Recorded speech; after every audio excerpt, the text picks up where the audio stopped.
오늘은 제가 여러분들에게 크게 세 가지를 좀 나누려고 합니다. 여러분, 부활은 기독교의 최고의 진리입니다.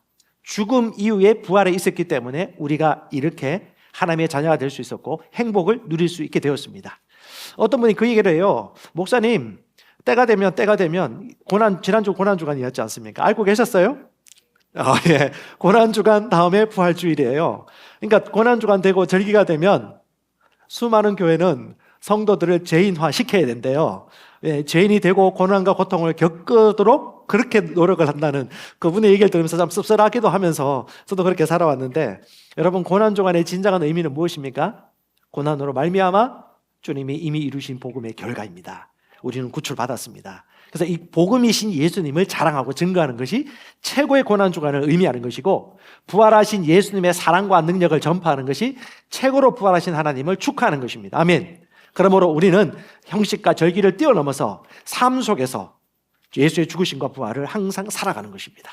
이걸 모르는 자들에게 증거하는 것이죠. 할렐루야. 세 가지 여러분에게 나누겠습니다. 우리가 인생이 변화되려면 어떻게 해야 될까요? 오늘 이 말씀 듣는 분들 중에 진짜 인생 변화되고 싶지 않습니까? 그러려면요, 여러분, 삶은 영적인 것이라는 것을 이해하셔야 돼요. 두 번째로, 하나님의 사랑을 알고 잘 받아들이시면 되겠습니다. 세 번째로, 그렇게 태어난, 거듭난 새로운 피조물 성도라면은 마음과 생각을 잘 다루시고 훈련하면 여러분 변화될 수밖에 없습니다. 할렐루야. 여러분, 말씀은 자연적 영역과 긴밀하게 연결되어 있습니다. 영적 세계는 물질 세계와 연관되어 있습니다. 그러므로 눈에 보이는 것은 보이지 않는 생각 저장이나 영의 분야에서 뭔가 여파가 주어졌거나 모양이 변화됐으면 반드시 3차원 세계에서 영향이 나타날 수밖에 없습니다. 사도행전 20장 32절에 하나님이 그런 말씀하셨어요. 주와 그 은혜의 말씀에 여러분을 부탁하노니 그 은혜의 말씀이 여러분을 견고하게 세울 것이다. 그리고 여러분에게 하나님의 유업을 줄 것이다. 말씀은 생명입니다.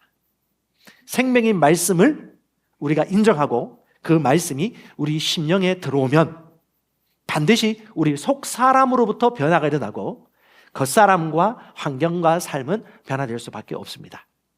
사람들은 우리가 경제활동도 하고 있기 때문에 참 많은 것들을 감각적으로 경험하고 있습니다. 여러분, 라이프 사이클이 있어요. 대부분 사람들이 경험하는 것들이 겁니다. 수입과 지출 곡선이에요. 인생은 태어나서 청장년기를 끝나고 학교 졸업하고 취업하고 아기를 놓고 자녀 양육하고 경제활동하다가 때가 되면 은퇴를 하죠. 그럼 보면 뻔한 곡선 아닙니까? 20대부터 시작해가지고 50세가 되어지고 55세가 되면 피크를 하다가 경제적 정년에 이르게 되어서 결국 수입은 감소하게 되고 지출은 늘어나게 되면서 결국은 마지막 세대를 경험하게 되어지는데, 이것이 우리의 인생이에요. 대부분 이런 삶에 익숙해져 있습니다. 일하는 거, 노동하는 거, 또 직장 상사와 마찰 일어나는 거, 사업을 따내는 거, 또 양육하는 거, 인생 계획을 세우는 거, 이 모든 것들이 속되거나 육신적인 것이 아니라 영적인 것입니다. 이 영적인 것은 우리의 마음과 영혼과 연결되어 있습니다. 그래서 처음부터 하나님께서 이 물질 세계를 만드실 때 하나님의 계획으로 만드셨어요. 그래서 여러분, 속된 것은 없어요. 우리가 말씀과 기도로 온전히 바라보면 다 거룩한 영혼과 연결되어 있는 것입니다. 일을 하다 하는 것도 아바드라는 단어를 써요. 예배하다, 섬기다. 하나님께 처음 예배할 때 그 히브리어 아바드가 뭐냐면 하나님을 섬기는 거 혹은 일하는 것이었어요. 노동하는 거, 우리 아기 키우는 거, 부부와 가정생활을 이루는 거, 사업 따내고 재정을 증가시키는 거, 이 모든 것이 다 예배이고 영적인 삶입니다. 삶은 영적인 것이기 때문에 내 속사람의 모양을 바꾸면 겉사람과 환경도 반드시 바뀔 수 없다는 것을 우리는 인정합니다. 아멘. 삶은 영적입니다. 내가 지금 있는 이 모습이 영적인 것입니다. 이것은 지난 날에 내가 씨앗을 심은 것이고, 또한 그러므로 말미암아 오늘 지금 이 모습이라면 내일과 모레도 내가 어떻게 심느냐, 어떻게 농사 짓느냐에 따라서 언제든지 인생은 바뀔 수가 있습니다. 이것을 여러분 좀 더 영적으로 가져오셨으면 좋겠어요. 인생은 직선사관이거든요. 시작이 있으면 끝이 있습니다. 이걸 기독교 기본 교리로 설명을 좀 해본다라면, 우리 예수 선교사관학교도 배우는 건데요, 사람은 물질적으로 육체적으로 태어난 존재이지만 때가 되면 한 번씩 2번 태어나야 돼요. 거듭나야 됩니다. 이걸 성경에서 거듭남, 회개, 중생이라고 얘기하는데 기독교의 기본교리가 총 6개가 보통 있는데 이 중에 첫 번째 2개가 처음 거듭날 때 일어나는 것입니다. 뭐냐? 죽은 행실에서 회개한다. 착한 일 한다고 천국 못 가요. 착한 일 한다고 하나님 아들이 못 돼요. 오직 예수 그리스도를 내 인생의 구주로 영접하면, 마음으로 믿으면 구원받습니다. 그는 어떤 선행과 상관없어요. 본성 자체가 변화되기 때문에 구원받습니다. 그래서 죽은 행실에서 내가 돌이켜서 회개하고 저는 죄인입니다. 하지만 예수를 받아들입니다. 나에겐 예수님이 필요합니다. 라고 하나님께 다 믿음을 표현해요. 그러면요, 회개와 믿음을 경험하는 것입니다. 그러면 그 순간 그리스도인의 삶이 시작되어요. 이것이 바로 우리의 라이프입니다. 그리고 마지막 끝은 뭐예요? 부활과 심판이 있습니다. 제가 지금까지 3주 정도 얘기했던 부활, 산자와 죽은 자의 부활이 반드시 있습니다. 이건 영혼의 영역이에요. 이건 이 세상의 철학이나 문학이나 종교로 절대 이해할 수 없는 부분입니다. 이건 성경, 오직 유일한 성경 말씀이 진리이기 때문에 죽은 자와 산자의 부활이 있고 심판이 있어요. 불신자들은 죄의 심판이 있습니다. 정죄의 심판. 그리스도인들은요, 보상의 심판이 있습니다. 그 중간에 살고 있는 우리 인생이 뭐냐면 침례와 안수가 있는 거예요. 침례는 뭡니까? 죽은 가운데 살아난 것에 대한 영적인 표현입니다. 침례는 뭐냐면 죽은 자가 살아난 구원. 그래서 여러분, 노아 홍수 때 몇 명이 죽은 지 아십니까? 다 몰라요. 몇 명이 살았을까요? 예. 배선자, 한자 보면 8자가 나와요. 그게 8명이거든요. 노아와 노아 아내와 3명의 아들과 며느리. 8명이 살았습니다. 그것을 베드로전서 3장에 보면 뭐라고 하냐면 침례라고 말합니다. 노아 홍수 때의 물이 뭐예요? 침례예요. 온 세상에 물이 가득 찰 때 다 그때 죽은 것입니다. 근데 유일하게 살았죠. 어디에 탄 사람들이? 노아의 방주에. 그 노아의 방주가 누구냐면 예수 그리스도를 얘기하는 것입니다. 그 예수 그리스도 안에 같이 죽고 살아난 자는, 모든 사람이 죽지만 그들은 살아나 구원의 자녀가 되는 것입니다. 그래서 이 땅에서 우리가 살아가는 것은, 이 땅에서 살아가는 인생은 다른 것이 아니에요. 뭐냐? 회개하고 믿고 부활과 심판 가기 전에 이 땅에서 살 때는 어떻게 해요? 또 다른 사람들에게 복음을 전하여 침례받도록 돕고, 그다음에 안수는요, 병 고칠 때도 안수하지만 결국 뭐예요? 파송입니다. 내가 또 한 사람의 제자가 되어서 다른 사람을 구출하고 돕는 자리로 가는 거. 오늘 김기양 집사님이 정확하게 얘기하셨어요. 내가 회개하고 믿고 구원받고 난 이후에 내가 또 다른 사람을 살리기 위하여 제자 삼고 복음을 전파하는 삶을 회개와 안수. 이것이 바로 우리 그리스도인의 인생입니다. 복음 전파하고 제자 삼고, 복음 나누고 제자 삼고.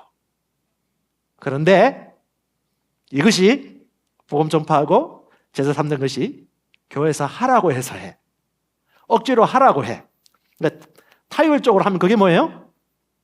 종교가 되는 겁니다. 그래서 여기서 지친 분들이 우리 교회에 와. 이런 분들은 시키지 말래. 리더도 싫고 인턴도 싫고 시키지 말래. 교육 싫어서, 교육 진리인데. 왜? 종교적으로 강요당했거든. 그리고 자기 의지를 따라서 기쁘고 즐겁게 참여하지 않았기 때문에 종교적 실상에 지쳐버린 거예요. 이런 분들은 좀 쉬세요. 하지만 계속 쉬면 안 돼.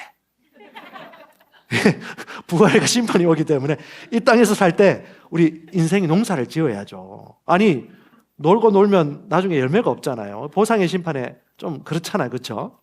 그러니까 이 땅에서 어떻게 해요? 또 우리 씨앗을 심고 농사 짓고 그렇게 살아야 되는 거예요.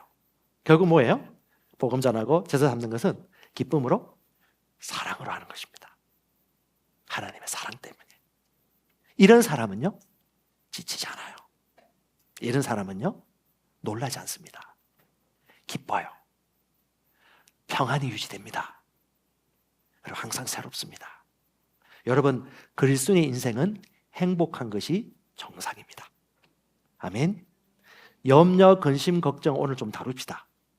그리스도인이 염려, 근심, 걱정을 동거하고 산다는 것은 지금 비정상적인 삶을 살고 있는 겁니다. 성경에 보면 우리의 인생이 어떠한지 다 나와 있어요. 그래서 여러분, 인생의 라이프 사이클을 쉽게 얘기하면요, 하나님이 처음 창조하셨습니다. 무에서 유를 창조하셨습니다. 하나님이 태초에 천지를 창조하시니라. 없던 것에서 만드신 거예요.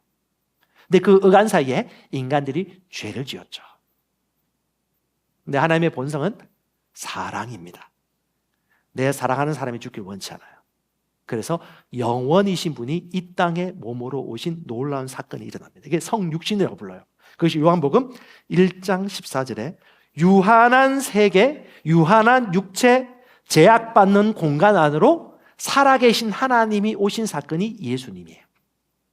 요한복음 1장 14절 말씀이 육신이 되어 우리 안에 거하심에 사랑이 보여지는 인간으로 오신 분이 예수님이십니다. 그래서 요한 1서 말씀 읽어보면 여러분 뭘 얘기하냐? 사랑하지 않는 자는 하나님을 알지 못한다. 사랑하는 자는 하나님 안에 있다. 사랑하면 너는 하나님을 아는 것이다. 사랑 때문에 이 땅에 오셨죠.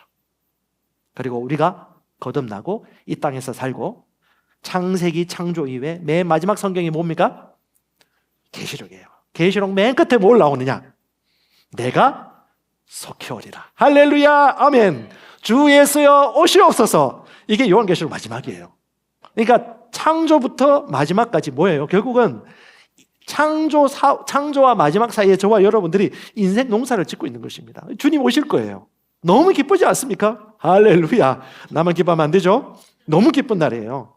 그 예수님이 왜 오셨느냐? 바로 우리를 구출하고 사랑하시기 때문에. 여러분, 삶은 영적입니다. 그리고 살아계신 하나님을, 그 사랑을 이 시간 이 심령에 받아들이십시오. 그냥 받아들이십시오. 그분은요, 우리를 사랑하셨기 때문에 희생하셨습니다. 여러분, 공짜는 없습니다. 공짜 좋아하지 않습니다. 기독교인들은. 공짜는 없어요. 누군가는 죽였기 때문에 우리를 살려주신 것입니다. 자, 베드로후서 3장 15절. 지난주 제가 성경 읽다가 제가 이 말씀이 계속 일주일 동안 계속 묵상이 되었어요. 너무 감사했어요. 주의 오래 참으심이 구원인 줄로 생각해라. 저희는 이게 레마로 왔어요. 무슨 말입니까? 그 앞뒤 문맥 보면요, 왜 예수님이 안 오시는 줄 아느냐? 어떤 그리스도인들은 얘기합니다. 왜 예수님 재림 나와 상관없는 것 같은데요? 예, 몰라. 주님이 언제든지 지금도 오실 수 있어요. 근데 왜 안 오시고 있느냐? 인내하는 거야. 왜 인내합니까? 이 세상 모든 사람이 회개에 이르기까지 나는 오래 참고 있다라고 말씀합니다. 그러니까 하나님이 인내하시는 거예요. 사랑의 첫 번째 열매가 뭡니까? 사랑은 오래 참는 거잖아요. 그러니까 하나님은 우리가 다 구원받기 위해서 지금 참고 계신 거예요. 인내, 참을 인자. 그러니까 이거 인내라는 것이 얼마나 아름답습니까? 그리고 그분은 우리가 오시기까지 구출 다 받기 위해서 뭘 하셨냐 하면 친히 십자가에 달려 저주가 되십니다. 자, 갈라디아서 3장 13절 한번 읽어볼까요? 그리스도께서 우리를 위하여 저주받은 바 되사 율법의 저주에서 우리를 속량하셨으니 기록된 바 나무에 달린 자마다 저주 아래 있는 자라 하였습니다. 나를 위하여.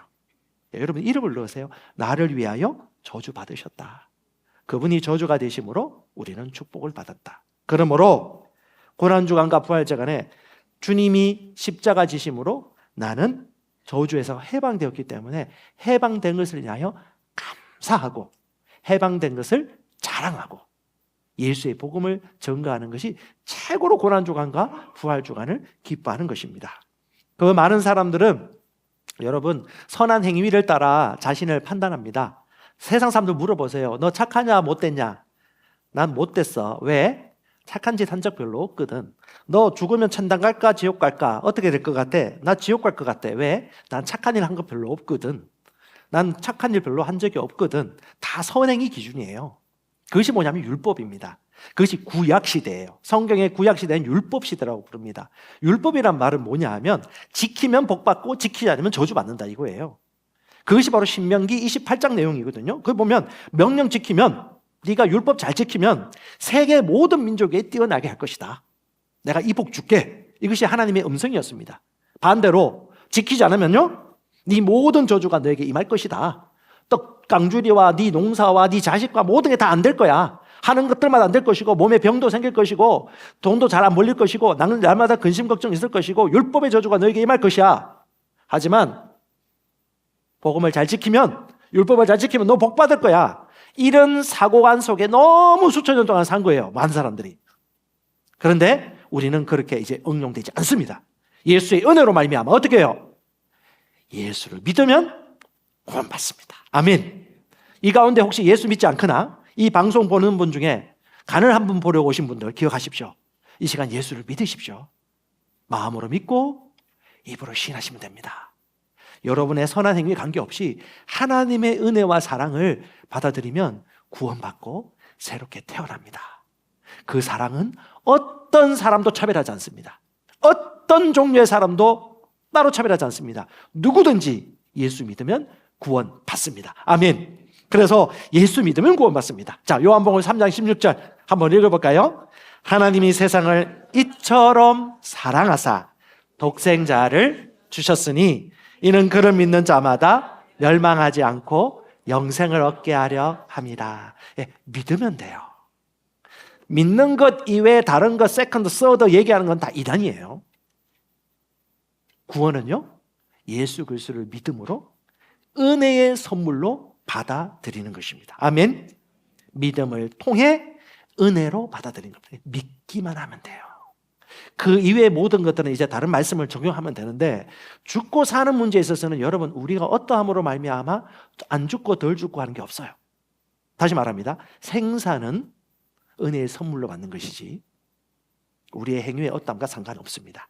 그래서 여러분, 예수를 믿으면요, 그 즉시 새롭게 태어나고 새로운 피조물이 됩니다. 새로운 창조물. 고린도후서 5장 17절에 그런즉 누구든지 그리스도 예수 안에 있으면, 예수를 믿는다는 말입니다. 예수를 받아들이면 새로운 피조물이라. 지금까지 있었던 이전 것들은 다 지나갔으니 보라 새 것이 되었도다. 아멘. 예, 새로운 피조물이 무엇인지 제가 시간상 기억을 못하지만 짧게 정리 좀 하겠습니다. 여러분, 새로운 피조물은요, 마음이나 몸이 새롭게 된 것이 아니고 영이 새롭게 태어난 것입니다. 그래서 내 영은 새롭게 태어났습니다. 이것이 새로운 피조물, 새 사람입니다. 그리고 새로운 피조물은요, 내 영이 하나님처럼 그분을 따라 의롭고 거룩하게 창조된 새 사람, 뉴맨입니다. 이제 헌 신발이 새 신발이 된 것이 아니고요, 처음 만들어진, 처음 창조된 완전한 새 사람. 그렇기 때문에 우리에겐 은혜입니다. 그리고 이 새 사람은요, 성공적인 그리스도의 삶을 살 수 있도록 모든 유업과 자원들이 이미 우리 속에 있어요. 예수 믿을 때. 이게 놀라운 은혜의 선물입니다. 예수가 우리 안에 계심으로 여러분 안에 성공적인 삶을 살 수 있는 모든 요소는 우리 안에 있어요. 근데 중요한 건 뭐냐? 나의 남은 생애 동안 뭐 한다? 이것을 풀어내는 것이 우리의 역할이에요. 우리 속에 있는 것을 풀어내는 것, 그리고 변하지 않는 마음과 생각을 바꾸어 변해가는 것. 오늘 집사님 간증처럼 생각과 마음을 집중하여 그것을 관리해 가는 것, 생각 저장소를 집중하고 주의하여 질서 있게 관리해 가는 것. 무엇을 보고 무엇을 생각할 것인지, 지금 이 일들은 내가 어떻게 받아들여야 할 것인지, 여러분, 이것이 아주 중요합니다. 이때 여러분, 마음과 생각을 관리할 때 가장 중요한 것이 뭐냐 하면, 여러분, 마음의 평안, 마음의 기쁨을 끝까지 놓치지 않는 것입니다. 가장 위험할 때가 언제일까요? 마음이 힘들 때, 마음이 불편하고 부정적인 느낌이나 감정이 솟아올 때, 그때 여러분, 우리 생각을 다시 봐주셔야 돼요. 그리고 두 번째는요, 하나님의 말씀을 묵상하고 고백하고 공부하는 것입니다. 여러분, 캄보디아라든가 방글라데시 가운데 지금 이 말씀을 듣고 변화된 영혼들이 많이 있거든요. 거기 가면요, 다른 거 없어요. 3종 세트만 합니다. 첫 번째 새가족반, 두 번째 양육반, 세 번째 말씀 고백 기도집. 더 많은 걸 공부 안 해요. 번역도 안 하려고 그래요. 왜? 이 세 가지면 충분하거든. 어떻게 해요? 새가족 반, 양육 반, 말씀 고백기 두 집을 거듭난 사람이 생각과 마음을 변화시키고 속에 이미 주어진 것을 풀어내는 과정을 집중하여 시키고 그다음에 또 재생산하는 거예요. 내가 또 가서 새가족 반 가르치고 양육 반 하고 말씀 고백기 두 집 하면서 우리 안에 있는 것들을 풀어내는 작업을 하면 할수록요, 이것만으로도 시간이 부족해요. 그러니까 어떻게 해요? 더 많은 것을 배우기보다는 가장 중요한 침례와 안수와 사람이 살아나고 생각이 변화되는 일들을 지속적으로 할 수 있도록 돕는 역할들이 중요한 것이죠. 그런데 왜 사람들이 자꾸 실패할까요? 이렇게 살지 못할까요? 성경은 정확하게 얘기해 주고 있습니다. 에베소서 4장 18절입니다. 왜 실패하느냐? 성경은 너무 정확해요. 산수 감옥 같아. 그들 마음의 완고함 때문에 그들 안에 있는 무지를 통하여, 자, 완고하고 굳은 마음이 있어서 어떻게 해요? 무지해져요. 그 완고한 마음 때문에 무지하고 그 무지를 통하여 어디서? 하나님의 생명에서 멀리 떨어지고 그들의 총명은 어두워졌다. 그러면 이걸 해결할 수 있는 해결책은 뭘까요? 성경은 산수 감옥이라고 했잖아요. 정확하게 나와요. 4장 23절에 너희 생각의 영 안에서 새롭게 되어라. 거듭난 사람이라면, 예수 믿는 사람이라면 이제 이걸 주의하셔야 돼요. 교회 생활 많이 하는 게 중요한 게 아닙니다. 얼마나 생각의 영을 새롭게 했는 여부, 얼마나 마음 저장소를 주의하고 관리하고 지켰느냐 여부. 생각의 영, 생각, 마음, 영, 스피릿이에요. 그러니까 생각과 영은 결합되어 있습니다. 근데 이 생각을 계속해서 변모시키고 변화시키는 책임은 우리에게 있는 거예요. 생각의 영 안에서 새롭게 되어 하나님을 따라 의와 참된 거룩함을 안에서 창조된 새 사람을, 새 사람 되란 말이 아니에요. 새 사람을 입어라. 입는다는 말은 옷이잖아요. 이 입으라는 표현은 항상 성경에서 어떻게 해석해야 되냐면 마음과 생각과 말과 행동을 이렇게 변화시켜라. 합당하게 바꾸라는 의미예요. 영은 거듭났지만 내 생각과 마음은 여전히 새 사람이 아니고 옛 사람을 가지고 있는 것입니다. 그래서 여러분, 이 새 사람이 되기 위해서 인생의 정보 처리 두 가지 시스템을 여러분 좀 이해하시면 좋을 것 같아요. 오늘 이 자리에 앉아 있는 분들 중에 대부분 이 두 가지 중에 하나인데, 하나는 뭐냐면 헬라적 사고 방식에 익숙한 사람이 있고요. 또 한 사람은 히브리적 사고 방식으로 사는 사람들이 있습니다. 헬라적 사고 방식은 이런 사람들이에요. 분석하고 해석하고 나누고 알고 모르고 찾고 공부하는 사람이에요. 이런 사람들은 대부분 판단이 빠릅니다. 네.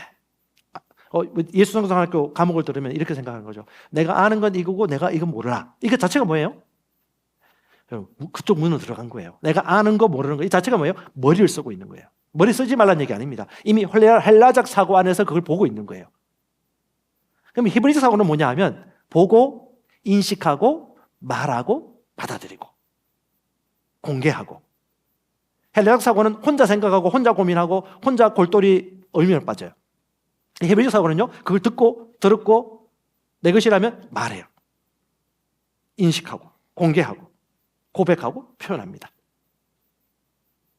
근데 하나님의 말씀은요, 점점점, 저도 마찬가지고 여러분도 마찬가지고 대부분 좌뇌가 많이 발달되어 있고 또 과학적 사고로 말미암아서 하나님의 말씀을 자연적 감각으로 자꾸 해석하려고 그래. 아니면 말씀은요, 있는 그대로 받아들이시면 됩니다. 이걸 좀 이해한다면 여러분 삶이 좀 쉬워지는데, 결국 우리 인생은 뭐냐면 혼을 다루는 일생이에요. 마음, 생각, 의지를 다루는 것입니다. 생각을 관리하는 거예요. 여러분 욥 아십니까? 성경에 욥이 일생 동안 얼마 동안 고난 당했을까요? 실제로는 한 6개월 내지 7개월, 8개월입니다. 근데 여러분 욥하면 뭐가 생각나세요? 고난밖에 생각이 안 나. 욥에 대한 이미지가 별로 안 좋죠. 근데 욥이 평생 동안 어떻게 살았습니까? 축복받았죠. 성경에 보면 자기 아내가 죽고, 자기가 죽고 아들이 죽고 재산을 다 탕진하죠. 그리고 마지막 때 축복을 받습니다. 거기 보면 뭐 어떤 분들은 새 아내, 예쁜 아내 새로 얻었다 뭐 이런 얘기를 하는 분도 있는데, 그건 정확하게 나와 있잖아요, 성경에. 근데 10명의 자녀가 다 죽고, 그때는 율법 시대이고 또 허용했기 때문에 자기 자녀가 다 죽고 모든 뭐 질병이라든가 재산의 탕진이라든가 이런 고통이 다 왔는데, 하나님께서 마지막에 은혜를 베풀어 주셔서 다시 10명의 자녀가 낳습니다. 느지막한 나이에 또 10명이 난지는 저는 모르겠어요. 10명의 자녀를 놓고 모든 소산물들이 배로 갑절로 은혜를 받죠. 그러니까 어떻게 해요? 복받은 인생이에요. 욥하면. 그러니까 욥하면 인내와 고난은 있었지만 그걸 통해서 하나님이 살아계신 것을 인정하게 되었고 인생이 복받은 인생이 되었거든요. 여러분, 우리 인생 가운데 참 많은 그 오류들이 있어요. 제가 뭐 지금 아내 만나서 이제 결혼을 이루어졌는데 그 전에 사귈 만한 자매가 한 명 있었어요. 근데 이 자매가 편지도 잘 쓰고 글도 너무 좋고 또 생각도 서로 통하고 그래서 좀 교제할까 싶었는데 얼굴을 딱 보는 순간 제가 마음을 확 접었어요. 못생겨서가 아니고요. 저에게 약간 부정적 감정의 이미지의 사람이 있었는데 그 사람과 너무 닮은 거예요. 근데 그 사람의 속사람은 전혀 그런 사람이 아니었거든요. 야, 이 감정이 얼마나 큰지 그걸 거절하는 선택을 하더라고요. 그러니까 여러분 보세요. 우리 안에 견고한 진이 뭐예요? 진리는 아닌데 우리 안에 이미 가지고 있는 감정의 고리라든가 감정의 기억들이 있어요. 근데 그것이 말씀에 속한 것이 아니고 편견이 있다라면 말씀을 통해서 새롭게 함으로 변화를 받아야지 어떻게 해요? 굳은 마음이 아니라 부드러운 마음이 되어서 말씀 있는 대로 받아들이거든요. 그래서 어찌 보면 우리 인생 자체가 바로 이것입니다. 우리 기질을 뛰어넘어야 돼요. 기질 중요하지 않아요. 하나님 나라에서는 온순형, 쾌활형 따로 없어요. 말씀을 믿고 말씀을 되뇌이는 사람, 말씀을 선포하는 사람이 있을 뿐이죠. 기질도 뛰어넘고 감정적 기억도 뛰어넘고 능동적, 부정적 이 생각을 뛰어넘고 세뇌된 거 다 뛰어넘어야 돼요. 그렇지 않으면 우리는 세뇌당합니다. 얼마나 우리 24시간 핸드폰 가지고 봅니까?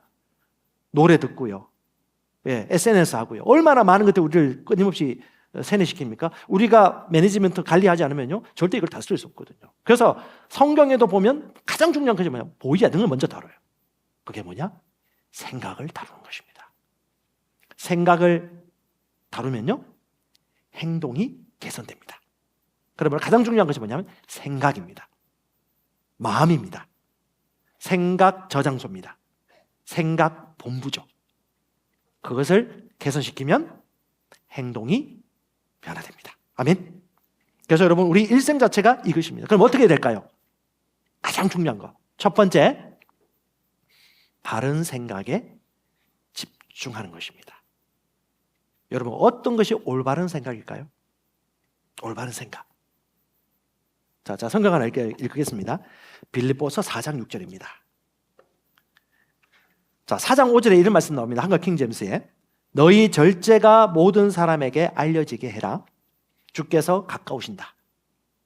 자, 주님이 가까이 올수록 뭘 해라? 질서 잡으라는 거예요. 절제해라.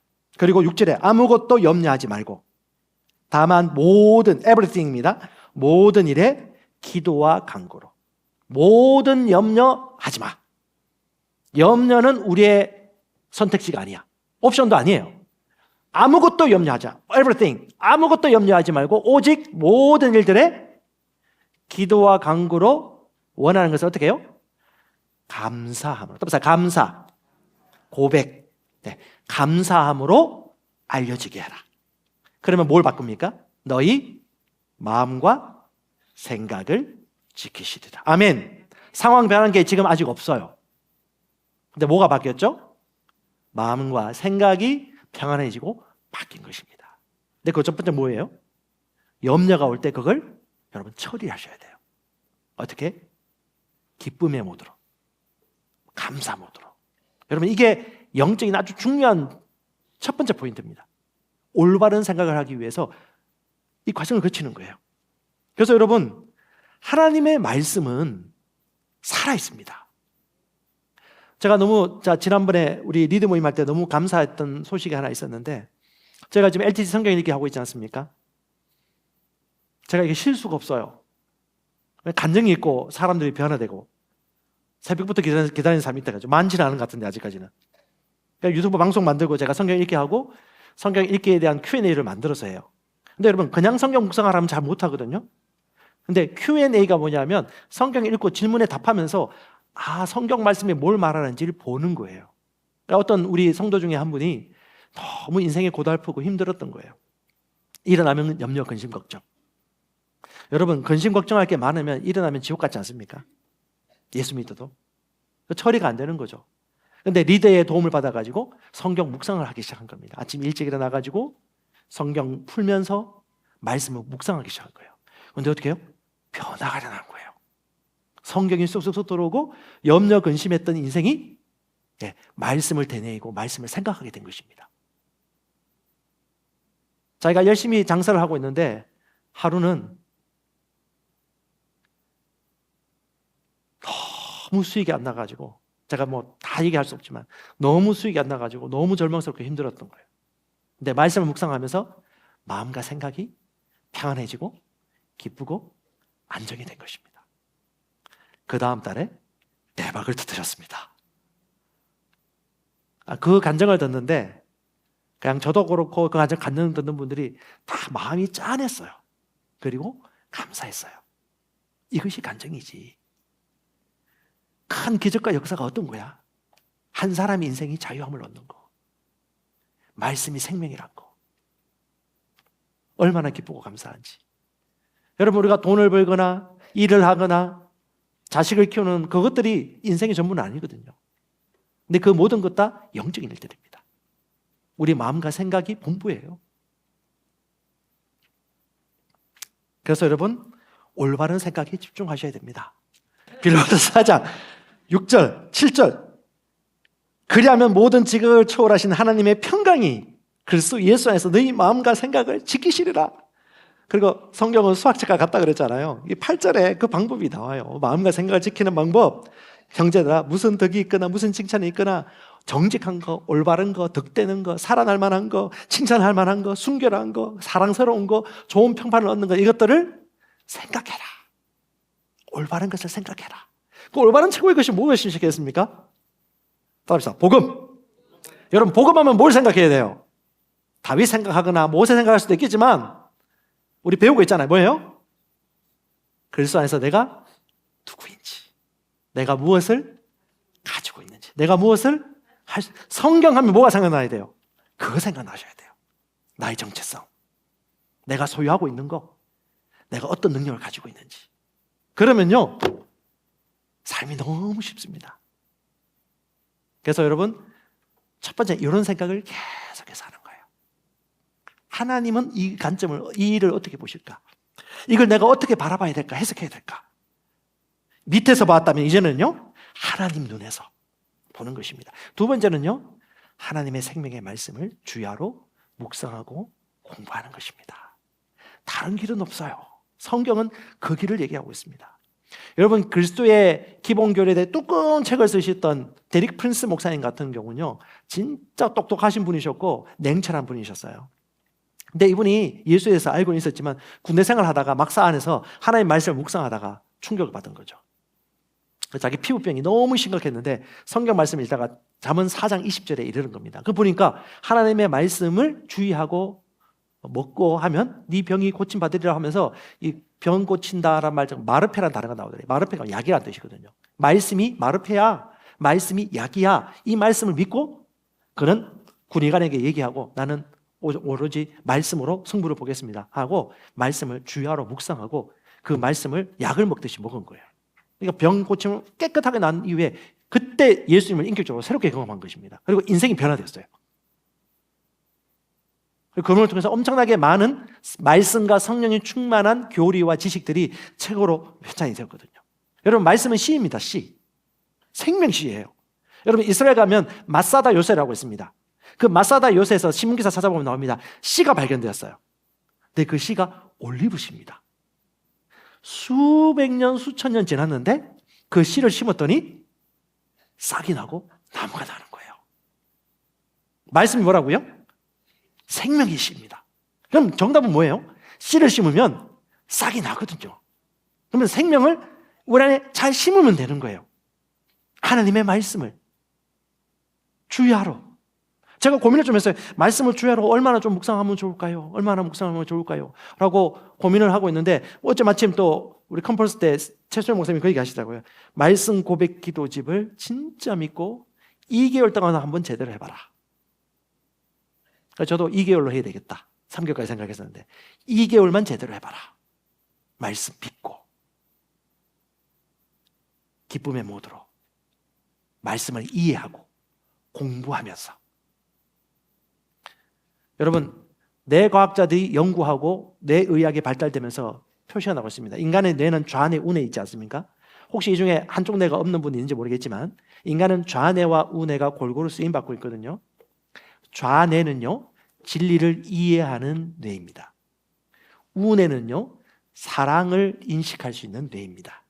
좌뇌는 진리를 분석하고 공부할 수 있는 특화된 뇌예요.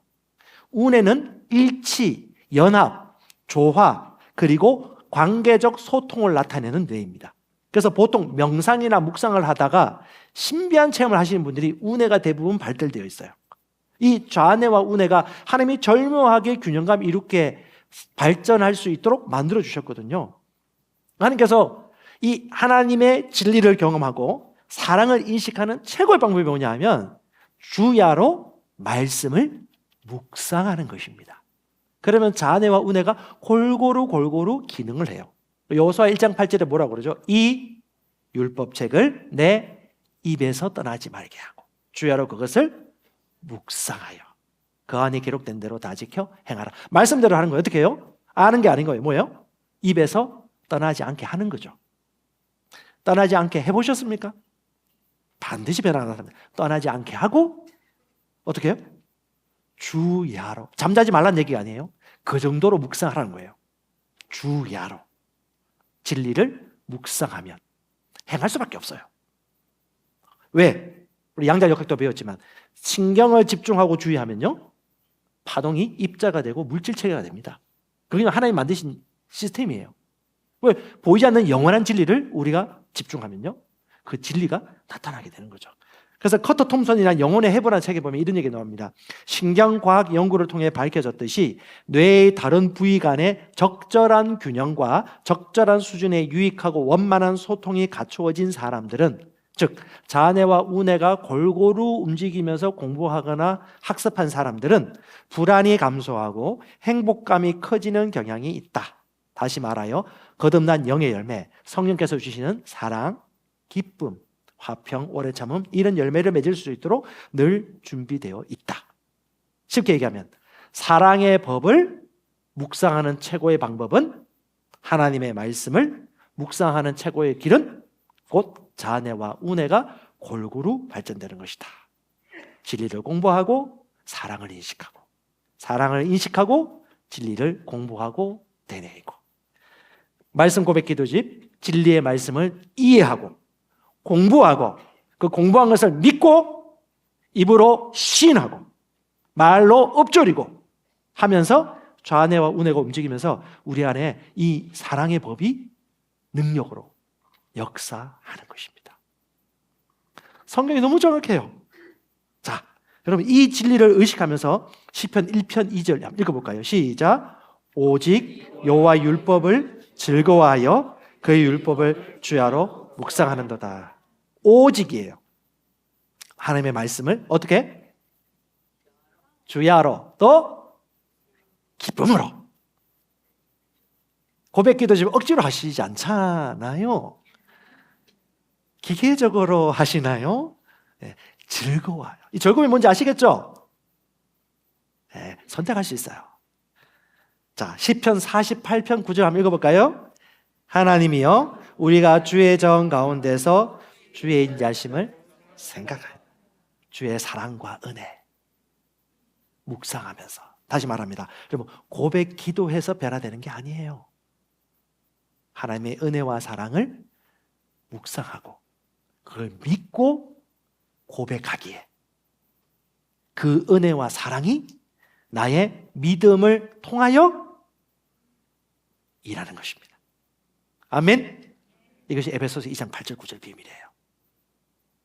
그러므로 저와 여러분들은 이 두 가지를 다 의식하고 사용해야 합니다. 하나님은 사랑이십니다. 우리는 진리를 공부하는 자들입니다. 자, 시편 119편 15절 시작. 내가 주의 법도들을 작은 소리로 읊조리며 주의 길들에 주의하며. 시편 119편 48절 내가 사랑하는 주의 계명들을 향하여 내 손을 들고 주의 율례들을 작은 소리로 읊조리이다. 아멘. 내가 사랑하는 주의 진리를 내 손을 들고 내 입을 다하여 엎조리이다. 정리하겠습니다. 삶은 영적입니다. 물질 세계에 만족하지 마시고요. 여러분의 꿈, 비전, 여러분의 물질, 달란트, 에너지, 시간을 여러분 어떻게 쓸지 진지하게 고민하십시오. 주님 언제 오실지는 모릅니다. 헛된 것은 두 번째, 하나님의 사랑은요 조건 없이 받을 수 있는 선물이기에 있는 그대로 받아들이십시오. 세 번째는요, 성공하는 인생을 살려면 지속적으로 마음을 관리하고 생각 저장소를 주의하고 하나님의 사랑을 의식하고 사랑의 법을 묵상할 수 있기를 바랍니다. 제가 2020년도 그리스도 대사들교회에 와서 부목회 사역할 때 저쪽 옆에 이제 목양실이 있었는데 항상 오후 몇 시쯤 되면 우리 최수영 목사님 기도 소리가 들려요. 하면서 기도 소리가 들려. 처음에 누가 기도하는가 싶었어요. 근데 목사님이 날마다 그 정해진 시간에 개인적으로 기도하세요. 저도 이제 그걸 본받아가지고 이제 기도하고 또 저 같은 경우는 아침 일찍 시간에 그런 시간들을 가지는데 이 사람은 영적 존재 아닙니까? 혼자 힘든 초신자들은 같이 해줄 필요가 있어요. 그래서 셀이나 팀에서 고백 기도를 같이 온라인으로 하든지 혹은 같이 기도를 하든지 말씀 고백을 하든지 할 필요 있죠. 근데 최소한 1년 내지 2년 정도 우리 새가족방, 양육방 가정을 거치신 분들이라면 항상 어떻게 해요? 자신을 관리하여서 스스로 먹을 수 있는 자리에 가는 것이 필수 요소입니다. 그것이 오늘날 교회가 이 세상의 빛으로 살아갈 수 있는 방법이라고 저는 생각해요. LTG 하는 것도 그겁니다. 스스로 먹어라.